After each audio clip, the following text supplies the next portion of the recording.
Steve and I run, own, work this gym, whatever you want to call it, all of the above. And I do the nutrition coaching along with CrossFit coaching in it. And today I'm going to talk about 4 eating paths or 4 eating behaviors. I'm going to try to work my way through it. It looks like a lot of information, but just let you guys have that concept. And then from there, I have a couple of handouts that I'll talk about throughout it, that if you are interested in receiving that handout, you can sign up on the newsletter there and I will email it over to you. Thank you for coming. It's awesome to see pretty much all of the seats filled, so that's cool. 4 eating paths, 4 eating behaviors. The first one is normal or biologically natural path. Then we have normalized overeating, binge eating, and restrict, compensate eating. So in that normal range, what that is, it's an internally driven state. So you're going off of your biological cues. Our bodies are built to give us signals about what to eat, how much to eat, when to eat. And it's more about food guidelines versus having some strict food rules. So saying yes or no only to certain foods. It's a pleasurable, satisfying, nurturing thing versus something that can create guilt, remorse, or confusion with your food. And it does not create a cycle of control or restriction. How to practice in that normal eating range path.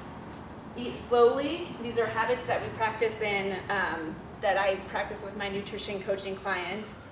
So eating slowly, eating according to your hunger scale, which I have an example up here. This is what I can email out to you. So eating to moderate fullness or avoiding extreme hunger. So not trying to get to either side there. A watch out within that is just not grazing throughout the day either. So really knowing your hunger scale, what your hunger feels like, what your fullness feels like. We've had a few people in here that's already practiced that. So I know for Steve and myself, really minding that moderate fullness really changed our eating habits greatly. So. She broke me. Yeah, I can no longer eat a whole pizza. 2 pieces. It's terrible. Makes me a little sad, but also not so sad. So another way we can go about that is being present, mindful while eating. I believe Jen is going to be helping talk about that.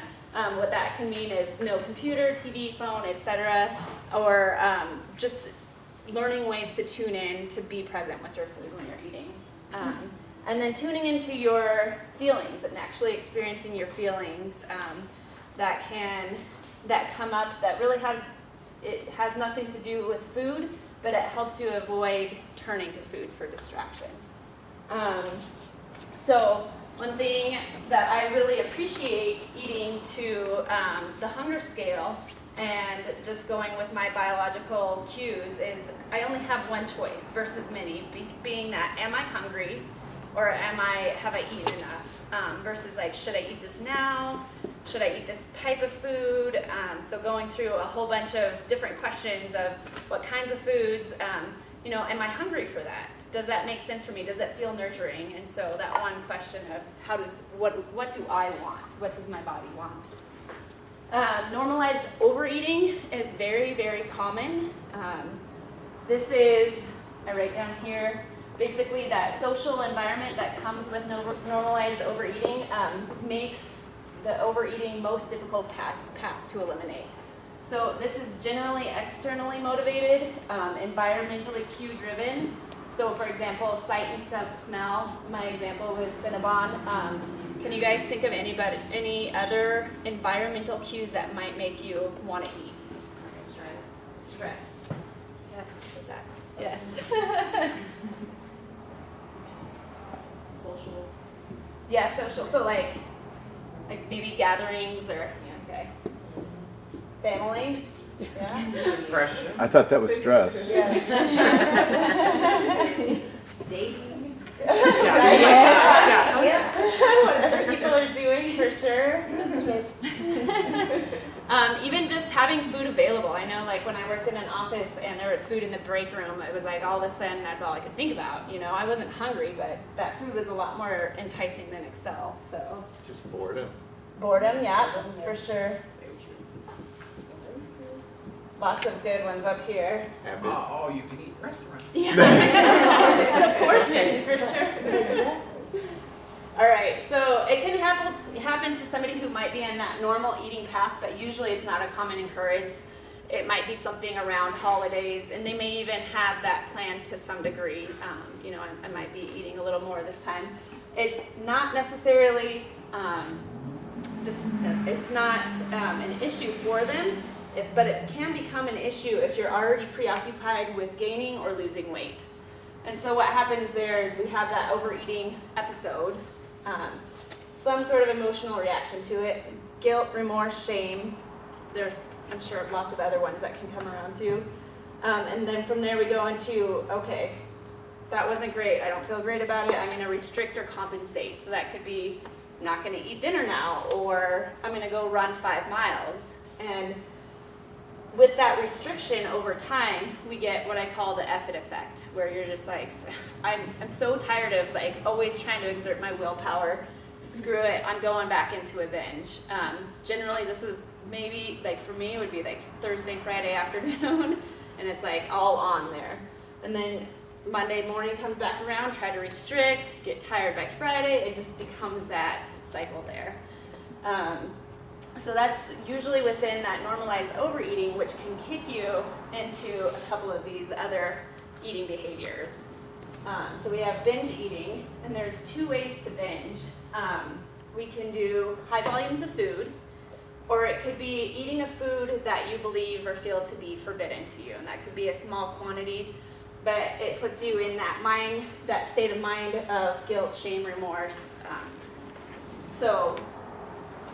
Within binge eating, it usually happens that you're eating until an external intervention comes along. So you run out of food, you're interrupted, you fall asleep, distraction, something along those lines. It's not because you're like, oh, my body's satisfied. So it's a learned behavior over time, and or a distraction from discomfort, generally is why we go into those binges.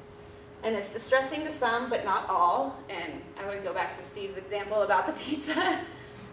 You know, you probably at one point in your life were pretty proud to eat a whole pizza at a time. I think that's what college kids I brag restricted about. it to 1. Right, I can't tell you how many times like, oh, Annette, the conversation about, I think it was hot dogs, right? Yeah. At some point you're like, yeah, it's, I want to see what I can do.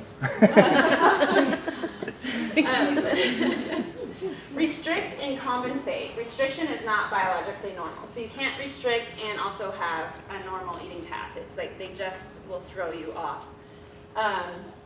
Deprivation leading to a restriction backlash, which can be that effort effect. There's other things that can come along with that. And then what can happen is it starts out temporary, but we learn to ignore hunger. So that could be even unintentionally. We get way too busy at work. We get way too busy. You know, we're making sure that we're feeding all the other people in our houses before we start thinking about us. Different reasons that we start to learn to ignore hunger. But it sets in over time that we might not even be realizing the degree of which we're restricting, which puts us in a very overly hungry state. So some people do like the feeling of an empty stomach. It gives them a feeling of control. This is more into that disordered eating realm where it can happen, it starts layering over time. And then emotional eating is the main reason that people are not able to reduce their calories on a consistent enough basis to lose weight. So it's generally not because we are incapable of tuning into our hunger and biological cues, it's because something else is influencing that around us.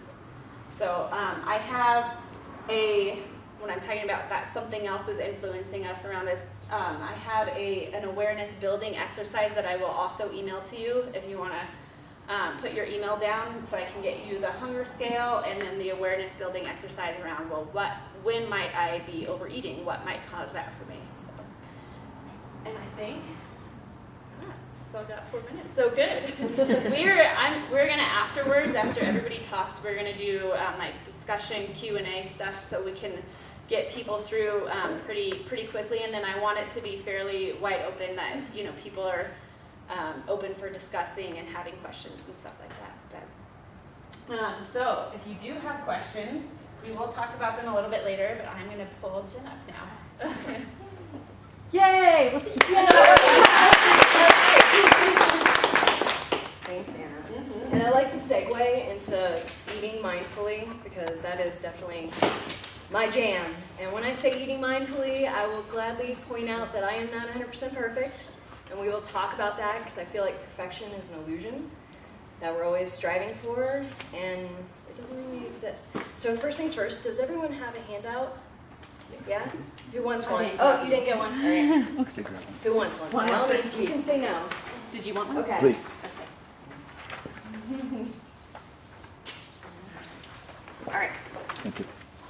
Try to make this pretty simple because sometimes I feel like anything fitness-oriented, nutrition-oriented, it gets complicated, right? I mean, everyone's telling you carbs are the enemy, you know, no, too much fat, or you need to eat more fat, you need to eat less fat, you need to do this or that, you need to move all the time. Really, if you just do a handful of things, you'll be successful. So I'm going to try to make it easy when it comes to eating mindfully. All right? 5 steps. So we'll go over that. Are you going to take a picture? Yeah.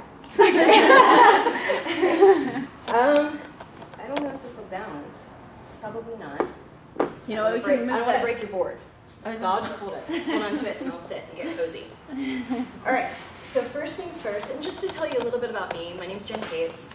I own a local wellness company, Meru Wellness, and it's named after Meru because nutrition, like I said earlier, and fitness and wellness in general, it's complicated. And Meru is a mountain in the Himalayas that was once thought impossible to climb until a group of really skilled climbers managed to climb it. So it's kind of the same concept with nutrition and wellness. I'm trying to make it as simple as possible and not overcomplicate it, so hence the name.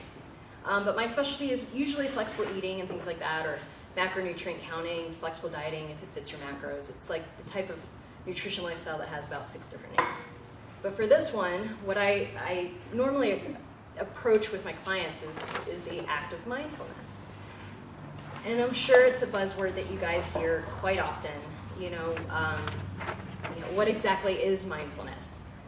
I know, everyone's like, there isn't really a definition, but there is. Mindfulness really just means that you're pausing, you're in the moment, because how many of you might be thinking right now, oh, did I feed the dog? I have to walk the dog in about an hour. You know, like, when's this gonna be done? Did I pay that bill last week? Did I do this? Did I do that? You know, you constantly always have these thoughts going in the back of your mind, even when you're conversing with someone, like before this. And I'm guilty with that as well, where you're thinking about something else, or you're thinking about how you're going to respond to that person before they're even done with what they're saying. So this is just to say, slow your roll, let's take a step back and pause and really just appreciate that moment. And in this regard, I'll be talking about food. So, like Anna mentioned earlier about screens, basically, being present or mindful while you're eating, no computer, TV, and whatnot. I'll be the first to raise my hand. Who here eats on a Netflix binge? Come on, let's be honest. Hey, this is a judgment-free zone, judgment-free zone. All right. Who eats while they're checking their Instagram feed? Yeah, all right. Facebook? Yeah. Twitter. I know, I've gotten worse actually since I've started this company because I feel like it's the only time I can sometimes fit everything into my day. But don't worry, I'm not saying you have to be mindful for every single meal and be perfect like I mentioned before. Just try to shoot for 1 or 2 meals a day, or at least 1 meal a day, because that might be better than what you're doing right now. All right, so we're looking for baby steps. All right, you guys still with me? So we all know that we're not perfect. Awesome. Don't ever expect that of yourself. All right. So, I'm going off script here. So I came up with these 5 points, all right? 5S plan. You can fill in the blank for whatever you want that main S to stand for. Hopefully a kid-friendly word. the first thing I want you to do, or not that I want you to do, or I suggest you do, before your meal is sit. The only time I suggest not sitting is if you're like me and maybe you're a desk jockey, and maybe you do need to stand for a meal at your kitchen counter or things like that, but be present for the meal. So be flexible, all right? But definitely sit. The goal here is really just to relax. Even if you're standing, just relax. Secondly, smile and say thanks. I don't care if you're approaching that meal kind of pissed off or angry at a meeting you just had for work or whatever. If you at least make the effort to smile, it's still hard to be mad. You know, like, have you ever tried to be mad at someone who's smiling at you? Yeah, it's kind of impossible, you know? So just smile and then say thanks. That could be whatever you want. That could be prayer if you're into it. If that's your jam, great. For me, it's gratitude. I just like to show appreciation for that meal, you know, because not everyone drive down Colfax Avenue, not everyone has the opportunity to have 3 to 4 nice warm meals a day. So just be thankful. Third, see.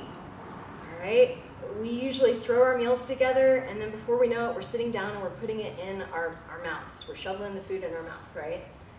Just take a moment and just look at the meal and look at the textures of everything and see the beautiful colors. Hopefully it's a colorful meal. If it's not, that's fine. I'm not going to judge. And by colorful, I don't mean like Fruit Loops every day.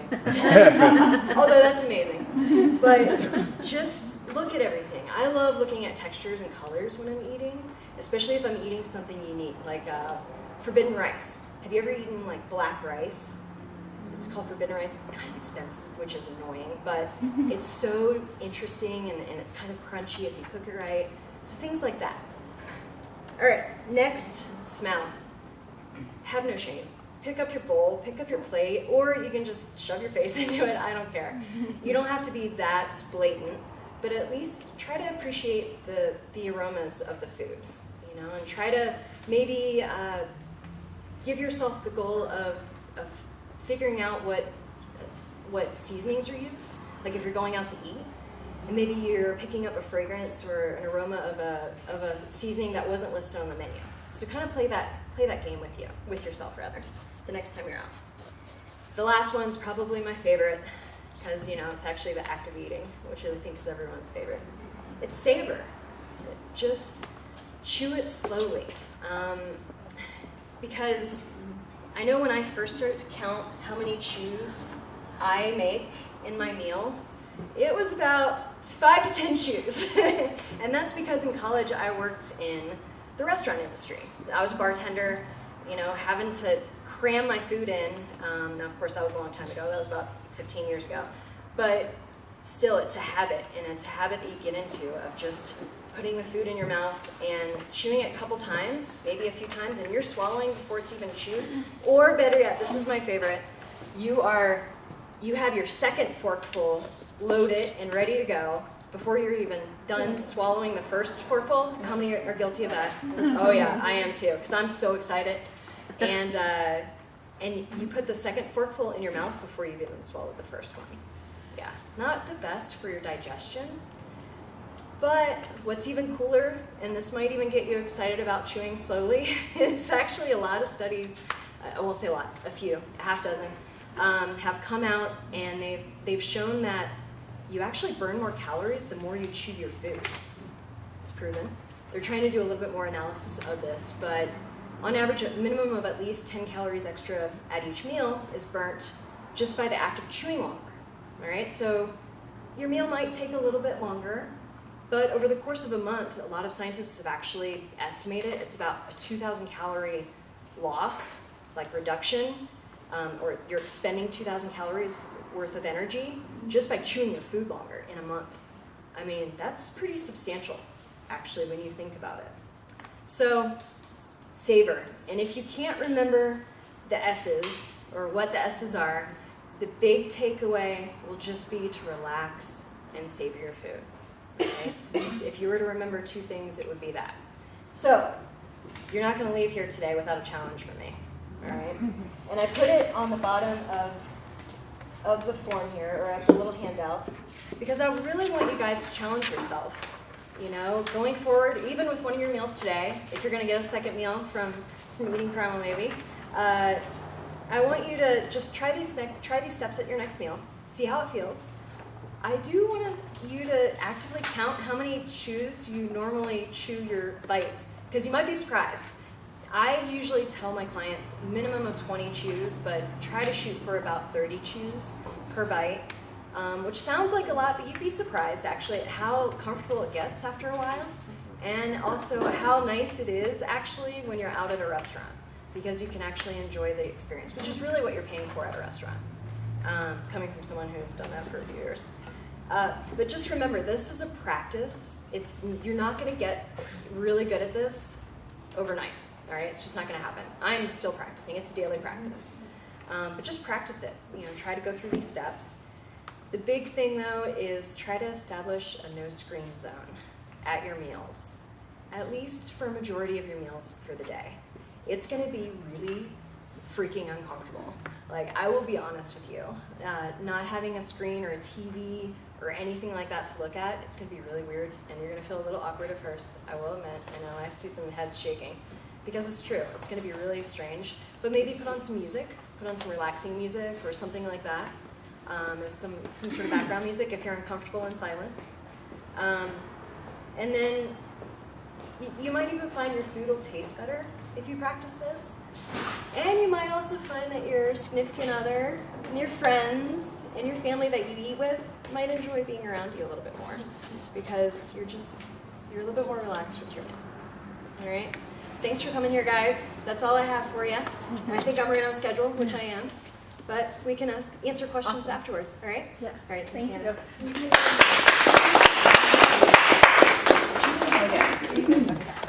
You're next. Okay, I actually like simple math to see when I should stop. I'm like, everyone's so speedy. I'm like the non-speedy human, so. I'm not speedy either, girl. Okay. It's called caffeine. So you guys have like stacked the cards for us well. Okay, and this is like, I just like to do this whenever I'm speaking, which is pass around some oils, because it's just like, and I'm halfway, so it's a nice like way to break it up. So like essential oils, you can like follow your heart. You can smell them, you can put them on your wrists, on your heart space, behind your neck. The only thing with peppermint is like, watch your face. So don't hit your eyeballs anytime soon.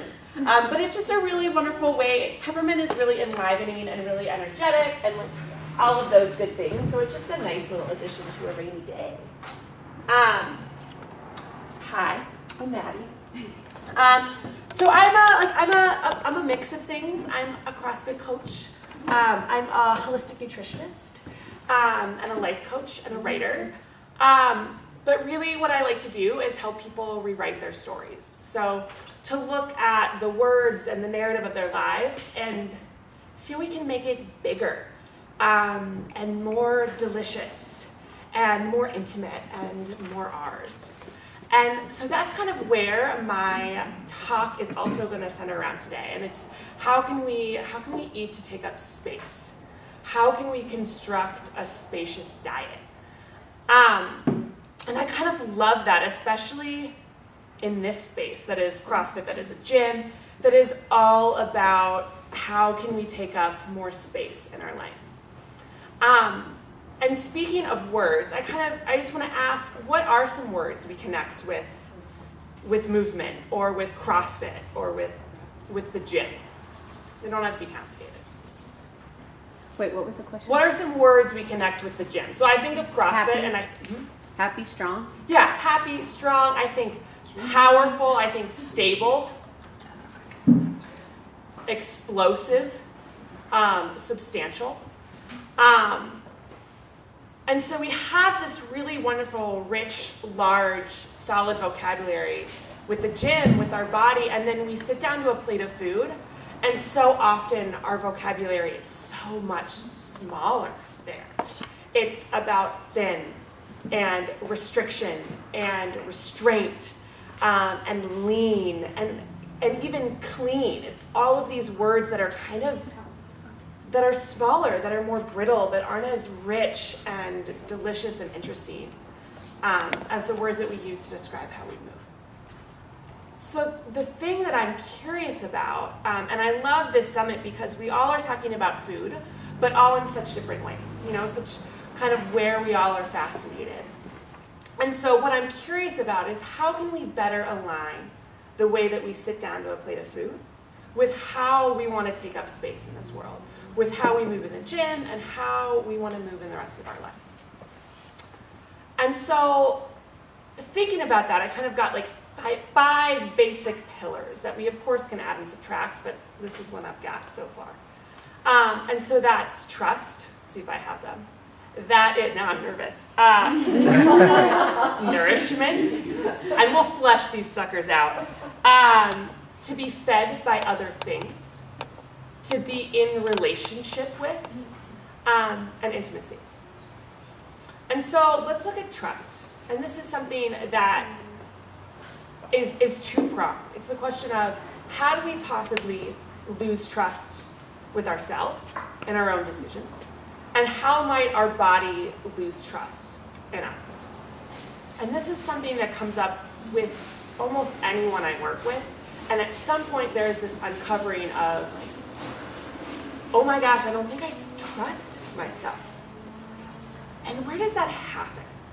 And of course I'm a little biased because I look through the lens of food. But I'm so curious about what happens when, I think especially as women to some degree, we're told that we don't really know how to feed ourselves. So if there's one thing we should know as humans that should kind of be ingrained in our bones and how we walk around this world, it's to feed ourselves. And yet, you know, since pretty much forever in our own life, not the long lifetime of the humans, it's, oh my gosh, watch what you eat.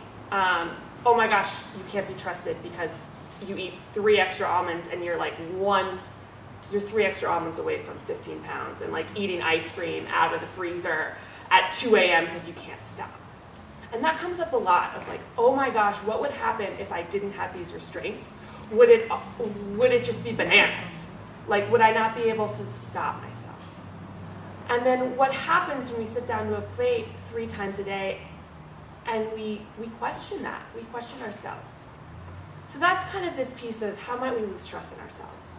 But then also, how might our bodies start to lose trust in us? And our bodies are wonderfully complex beings, but they're also kind of old school. And they haven't yet figured out how to interpret modern day stress differently.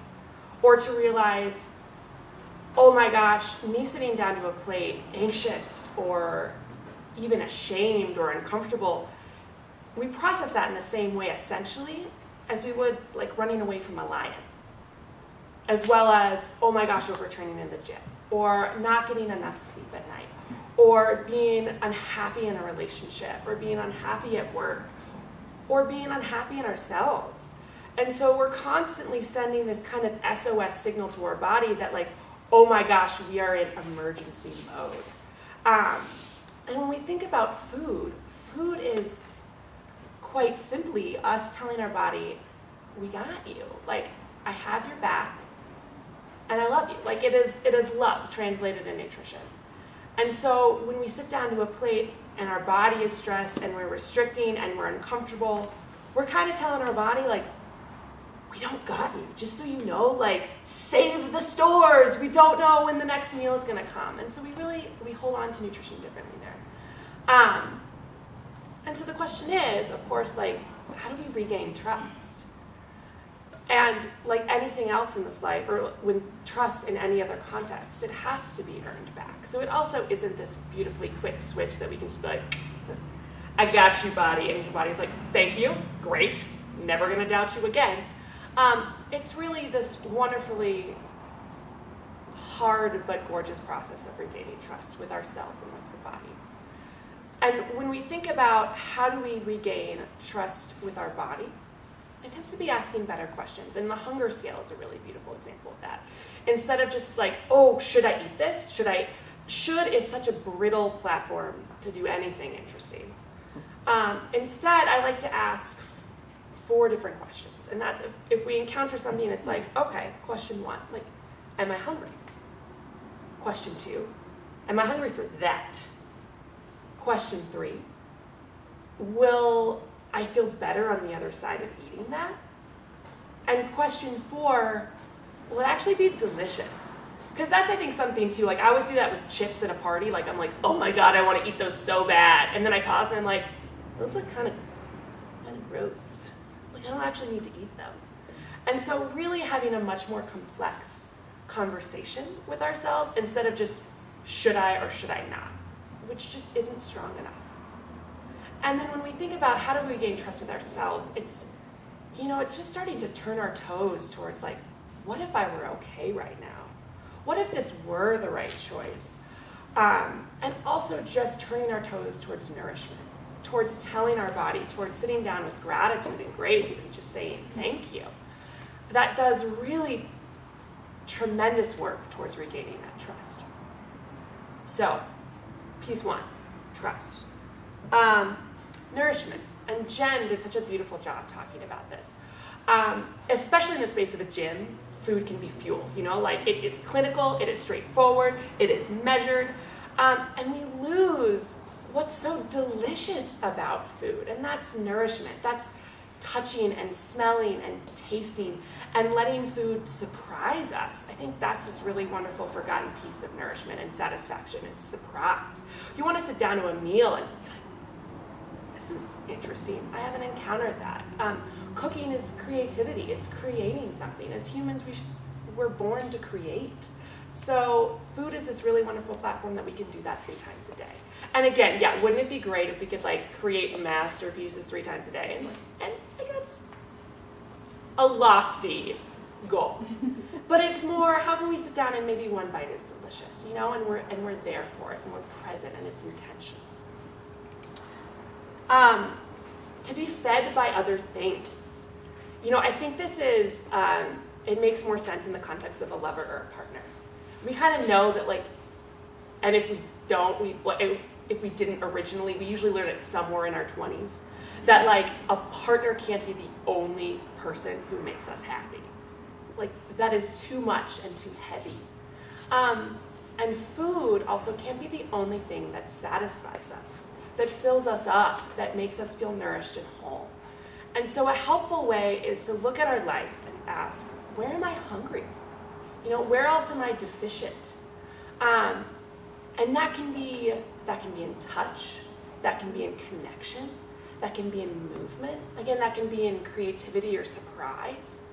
And so it's, instead of just looking at, oh my gosh, and I get this, if I get stressed or monofocused, it's like food is the one thing that will ground me and make me fine and make me happy and make me feel safe. When really, I need to call a friend and have some coffee with them, I need to go on a walk. I need to get snuggled by my dog. And that all of a sudden is so much more nourishing than that snack that I think will solve everything. And that isn't to say that food can't be in those places and that it should at times be in those places. Again, it's nourishing, it's safety, it's grounding, but it can't be the only thing that feeds us. To be in relationship with. This just gives food more space. When food becomes this thing that we need to fix, that needs to be figured out, and that once we find that perfect diet, everything will be done, it doesn't give us any space to mess up, for food not to be amazing all the time, for us not to have some sort of crazy delicious bender of a night, and it all be okay. So again, looking at a partner, what happens if we give food the same latitude and the same creativity we do a lover or a partner? So we can have a bad moment, or a bad day, or a bad week, or a bad month, and that doesn't undermine the quality or the strength of the relationship. That's just, he had a hard month. And so, but yet with food, so often it's oh my gosh, I've had a hard week, I went on this trip, I'm done, I'm going down that bender, why not? I'm not good enough, I'm not strong enough. Versus, I just had a bad week, this is a relationship, and it also becomes a two-way street. It isn't just this thing that, oh my gosh, I have to be strong enough and big enough and restrained enough or together enough to figure out. really it's just this wonderful, beautiful process that unfolds that's going to be hard sometimes, but it's going to be really beautiful and gorgeous a lot of the other times. And then finally, I have no idea. Doing okay? Oh, good, okay. Like I can't see it anyways, and I didn't do the math earlier, so it's fine. So food needs to be intimate, you know, and that's, on the one hand, it's, oh my gosh, they're these little, beautiful, intimate moments that come with feeding yourself. And that they thread this sweetness and this deliciousness throughout our life.